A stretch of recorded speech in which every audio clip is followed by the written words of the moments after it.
오늘 모두 말씀 중에 청소년에 대한 언급을 다른 그 역대 정말 인사한 말보다 좀 많이 하셨어요. 청소년 주무부처가 어디라고 생각하십니까? 여성가족부가 맞습니다. 네. 근데 청소년과 관련돼서 교육은 교육과학부가 담당을 하고 있고 보호 업무가 지금 여성가족부로 되어 있습니다.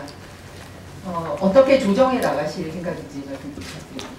예, 사실 청소년 업무에 관해서 그 여러 부처가 그 업무가 중복되는 경우도 있는 것 같습니다. 그런데 저희가 하고 있는 업무를 이 특화해서 교육부와 복지부에서 하고 있는 것과 차별될 수 있도록 그 업무를 실질적으로 조정하는 것도 중요하다고 생각합니다. 뿐만 아니라 저희 부서가 하고 있는 것은 청소년의 유해 환경과 폭력으로부터 보호하는 데 있어서는 그 어느 부서에 앞서는 그런 그 과제를 가지고 있다고 생각합니다. 그래서 각 부서의 이 어떤 그 입장과 철학과 또 업계의 그런 입장이 다른 충돌이 있는 부분이 있지만 그 부분에 있어서 우리 청소년들이 보다 건전하고 건강한 환경에서 살 수 있도록 보호에 무엇보다도 앞장서겠습니다. 학교 안에서의 청소년 말고요. 그 학교 밖에서 청소년들이 갈 수 있는 장소가 어디가 있다고 생각하십니까?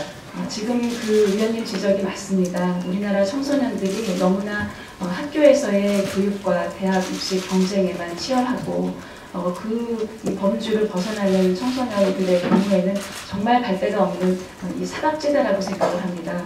그래서 앞으로는 청소년들이 학교 생활 이외에도 주말과 방학 기간을 이용해서 또 방과 후 시간을 이용해서 좀 더 체력을 단련하고 또 사회적인 이 교류 활동을 하고 또 사회 공헌 사업에도 참여할 수 있는 그런 환경을 만드는 것이 중요하다고 생각을 하고 그 점에서 저희 나라의 청소년의 이 지력은 위에서 두 번째인데 비해서 사회생활의 지수는 밑에서 두 번째라는 그런 그 통계를 봤습니다. 저희가 앞으로 가장 노력해야 되는 그런 부분이라고 생각합니다. 그런데 제가 이번에도 역시 그 청소년 관련된 업무 질문을 준비하면서도 느낀 점인데요. 데이터 자체를 교육과학부에서 받지 않으면 여성가족부에서는 확보 자체를 하고 있지 못했습니다. 그러니까 우리나라에서 청소년은 기본적으로 숫자 자체 카운팅에서부터 그러니까 학교 위주의 그런 그 데이터 관리죠. 그러니까 신원 자체가 확보가 되지 않은 상황에서 어떤 정책이 가능하겠습니까? 그렇기 때문에 근본적으로 그러니까 학교 안에서 보호받는 학생들에 대한 기본 데이터도 여성가족부에서 가져야 되겠지만 학교 밖의 아동들에 대해서는 또 그 기초 자료 자체가 없다라는 것을 이번에 알 수 있었습니다. 그래서 그런 것부터 좀 해야 되겠고요. 두 번째는 여가 활동 같은 거 말씀을 하셨는데 우리나라의 청소년 문화는 대부분 성인 문화의 아류였습니다. 그러니까 완전히 어린이 문화와 그 성인 문화 사이에서 어정쩡하게 걸친 상태이기 때문에 구체적으로 올해는 그런 예산이 들어가 있지 않습니다만 그 장관이 되신다면 좀 내년도 예산을 만들기 위해서라도 지금 좀 설계를 해야 될 부분이 많습니다. 특히 청소년 보호와 관련돼서는 주무부처가 여성가족부인데요. 그 안전한 청소년을 아까 3대 과제 중에 하나로 말씀을 하셨습니다. 이 학교 밖에 아동 돌봄과 관련돼서 몇 개 부처에 흩어져 있고 어떤 프로그램이 있는지 혹시 알고 계십니까? 네, 이 방과후 아이 돌봄은 저희 부서와 또 복지부 그리고 교과부로 나눠져 있다고 알고 있습니다. 약간의 연령이 중복되는 면도 있지만 저희 부서에서는 초등학교 고학년부터 중학교 2학년 아이를 상대로 해서 생활권 수련시설, 청소년 시설에서 방과 후에 주로 체육활동을 비롯한 특별한 체험활동의 그 위주의 프로그램을 제공하고 있다고 알고 있습니다. 그래서 아까 저 인사 말씀 중에 수요자 입장에서 하시겠다는 거에서 이거를 풀어낼 수 있는 장관이 되시겠다라고 저는 기대를 하는 게 뭐냐면 사실 이런 곳에 맡기는 부모일수록 정보가 없고 시간이 없는 부모입니다. 그런데 어떤 나이에는 A 부처와 B 부처가 겹치고 어떤 나이에는 B 부처와 C 부처가 겹칩니다. 시간이 없기 때문에 아이에게 맡겨야 되는데 오히려 아이를 데리고 A 서비스 받으러 갔다가 B 서비스 받으러 가고 이 나이에서 나이 한 살 더 나면은 다시 주무부처가 바뀌고 또는 겹쳤기 때문에 어느 게 더 좋은지를 또 골라야 되고 이런 어려움이 수요자 입장에서 있습니다. 그런데 지금까지도 부처 이기주의 때문에 정리가 되고 있지 못하고 있습니다. 그래서 제가 다시 책임장관제를 물었던 이유를 말씀드리겠습니다.